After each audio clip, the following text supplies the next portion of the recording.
Alright guys, how's it going? Today me and Kenny are doing our book talk slash podcast. So we did the end of the road. And so an interesting thing about this book is that It's by John Barth. Too. yeah, by John Barth. It's basically about a couple of insane people. And the funny thing about the book is that the main character who gets treated as insane, but the therapist he goes to is also a little bit off his rocker and could be classified as insane as well. So it's a little hypocritical there. So the therapist introduces him to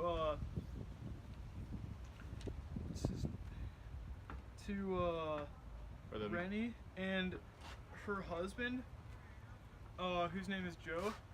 And then it turns into like a really awkward love triangle, but it kind of works out because they all have equal responsibility in the relationship. So it's sort of like something that you probably have experienced in real life, but it actually works this time, and it makes this really weird type of relationship. And so the main character name is Jacob, or as they call him, Jake Horner. And throughout the story, he has this problem with making or being able to make decisions. And so one of the philosophical things that I have found in the book is that it kind of relates back to Sartre and like not being able to make a decision like on the purpose of your life. And so like Jake, he can't make like he has a really hard time making decisions. So like it kind of shows that like Sartre's like what do you call that, like beliefs beliefs that like, you can't, like it's impossible to really pick what you want to do. It also shows like a little more in the like just plot of the book, because he abandons his education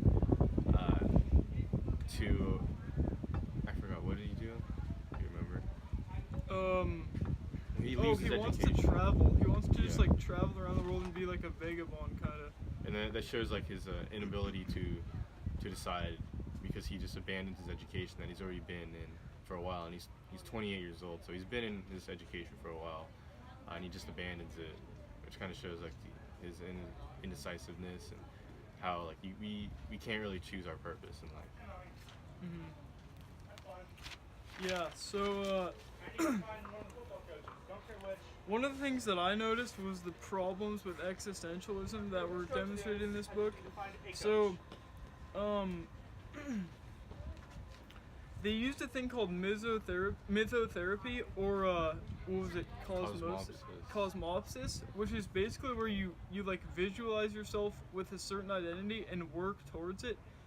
But they were also saying that since we have so much trouble making decisions, there will appear to be so many choices that it's impossible to make one. So it never really works, in theory.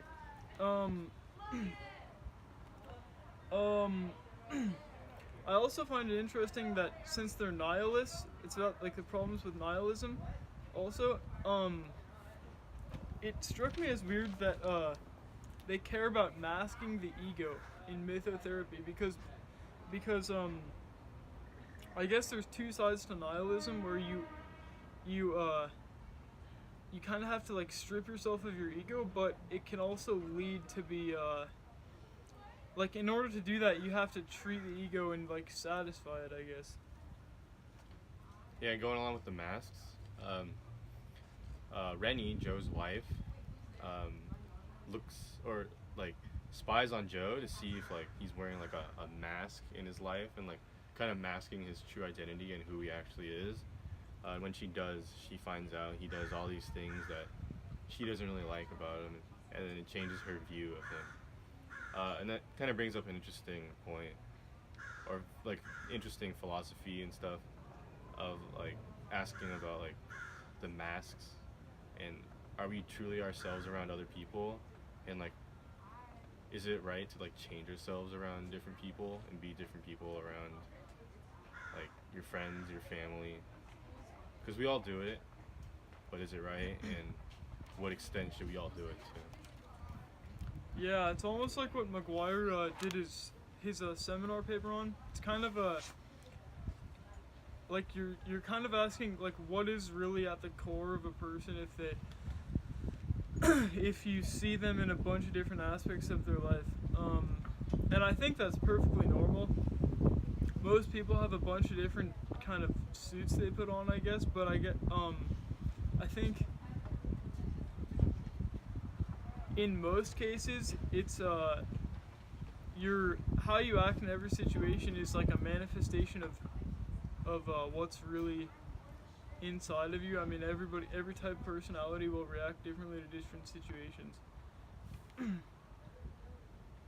Another thing I was wondering about this book is like, it has weird implications about social contracts, and I think this is interesting because nihilists typically they believe that like there's no meaning in the world and you can't really change or control anything. So,